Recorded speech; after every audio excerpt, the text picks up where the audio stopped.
ಮಳೆಯಿಂದ ಹಾನಿಗೀಡಾದ ಉಡುಪಿ ಜಿಲ್ಲೆಗೆ ಕಂದಾಯ ಸಚಿವ ಆರ್ ಅಶೋಕ್ ಭೇಟಿ ನೀಡಿ ಪರಿಶೀಲನೆ ನಡೆಸಿದರು. ಉಡುಪಿಯ ಪಡುಬಿದ್ರೆಯ ಬೀಚ್ನಲ್ಲಿ ಕಡಲ್ಕೊರೆತ ಉಂಟಾಗಿದ್ದು, ತೆಂಗಿನ ಮರ ಸೇರಿದಂತೆ ತಾತ್ಕಾಲಿಕ ತಡೆಗೋಡೆಗಳು ಸಮುದ್ರ ಪಾಲಾಗಿವೆ.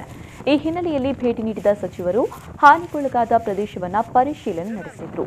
ಕಡಲ್ಕೊರೆತಕ್ಕೆ ಶಾಶ್ವತ ಪರಿಹಾರವನ್ನು ನೀಡುವ ಭರವಸೆಯನ್ನು ಸಚಿವರು ವ್ಯಕ್ತಪಡಿಸಿದರು. ಮಾತ್ರವಲ್ಲದೆ ಜಿಲ್ಲೆಯಲ್ಲಿ ಹಾನಿಗೊಳಗಾದ ಪ್ರದೇಶಕ್ಕೆ 5 ಕೋಟಿ ರೂಪಾಯಿ ಪರಿಹಾರವನ್ನು ಬಿಡುಗಡೆ ಮಾಡಲಾಗುವುದು ಅಂತ ಹೇಳಿದರು. ಈ ಸಂದರ್ಭದಲ್ಲಿ ಸಚಿವ ಕೋಟ ಶ್ರೀನಿವಾಸ್ ಪೂಜಾರಿ, ಉಡುಪಿ ಜಿಲ್ಲಾಧಿಕಾರಿ ಜಿ ಜಗದೀಶ್ ಸೇರಿದಂತೆ ಅಧಿಕಾರಿಗಳು ಜೊತೆಗಿದ್ದರು. ಇವತ್ತು 5 ಕೋಟಿ ರೂಪಾಯಿ ಹಣವನ್ನು ನಾನು ಕೊಡ್ತಾ ಇದ್ದೀನಿ. 3.5 ಕೋಟಿ ರೂಪಾಯಿ ಹಣ ಇದೆ ಜಿಲ್ಲಾಧಿಕಾರಿಗಳ ಕಚೇರಿಯಲ್ಲಿ. ಈ ಪ್ರವಾಹಕ್ಕೆ ಸಂಬಂಧಪಟ್ಟಂತೆ ಕೋವಿಡ್ಗೆ ಸಪರೇಟ್ ಇದೆ, ಹೌಸಿಂಗ್ಗೆ ಸಪರೇಟ್ ಇದೆ. ಅದು ಬಿಟ್ಟು 3.5 ಕೋಟಿ ರೂಪಾಯಿ ಹಣ ಇದೆ. ಇವತ್ತು 5 ಕೋಟಿ ರೂಪಾಯಿ ಹಣವನ್ನು ಈಗ ನಾನು ಬಿಡುಗಡೆ ಮಾಡ್ತಾ ಇದ್ದೀನಿ. ಬಿಡುಗಡೆ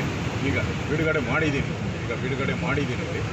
ಸೊ ಈ ತಡೆಗೋಡೆಗೆ ಸಪ್ರೇಟಾಗಿ ಹಣ ಬಿಡುಗಡೆ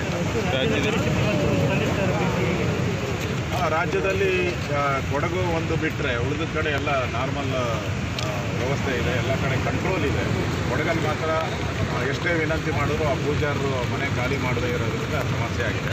ಸೊ ಅಲ್ಲಿಗೂ ನಾನು ಭೇಟಿ ಮಾಡ್ತೀನಿ. ಇವತ್ತು ಉಡುಪಿ, ಮಂಗಳೂರು ಮತ್ತು ಕಾರವಾರ ಈ 3 ಜಿಲ್ಲೆಗಳನ್ನು ಇವತ್ತು ಮತ್ತು ನಾಳೆ ನಾನು ಭೇಟಿ ಮಾಡಿ ರಿವ್ಯೂ ಮಾಡ್ತೀನಿ. ಅಧಿಕಾರಿಗಳನ್ನ ಅಲರ್ಟ್ ಮಾಡುವಂಥ ದೃಷ್ಟಿಯಿಂದ ಅಧಿಕಾರಿಗಳು ಯಾರೂ ಲೀವ್ ಹಾಕದೆ ಎಲ್ಲರೂ ಕೆಲಸ ಮಾಡಬೇಕು. ವಿಶೇಷವಾಗಿ ರೆವಿನ್ಯೂ ಇಲಾಖೆಯವರು ಸಂಬಂಧಪಟ್ಟಂತೆ ಮತ್ತು ಪೊಲೀಸ್ ಇಲಾಖೆಯವರು ಸಂಬಂಧಪಟ್ಟಂತೆ ಅವರೆಲ್ಲ ಯಾವುದೇ ರೀತಿ ಲೀವ್ ತೊಗೊಂಡ್ರೆ ಕೆಲಸ ಮಾಡಬೇಕು ಅಂತ ನಾನು ಎಲ್ಲರೂ ಜಿಲ್ಲಾಧಿಕಾರಿಗಳಿಗೆ ನನ್ನ ಪತ್ರವನ್ನು ಕೂಡ ಬರೀತಾ ಇದ್ದೀನಿ. ಸೊ ಅಲರ್ಟ್ ಆಗಿದ್ದು ಈ ಕಳೆದ ಬಾರಿ ಏನು ಅನಾಹುತ ಆಯಿತು ಆ ರೀತಿ ಆಗಬಾರ್ದು. ಕಳೆದ ಬಾರಿ ನಮ್ಮ ಸರ್ಕಾರ ಆಗ್ತಾನೆ ಬಂದಿತ್ತು, ಹಿಂದಿನ ಸರ್ಕಾರ ಏನು ಪ್ರಿಪ್ರೇಷನ್ ಮಾಡಿರಲಿಲ್ಲ.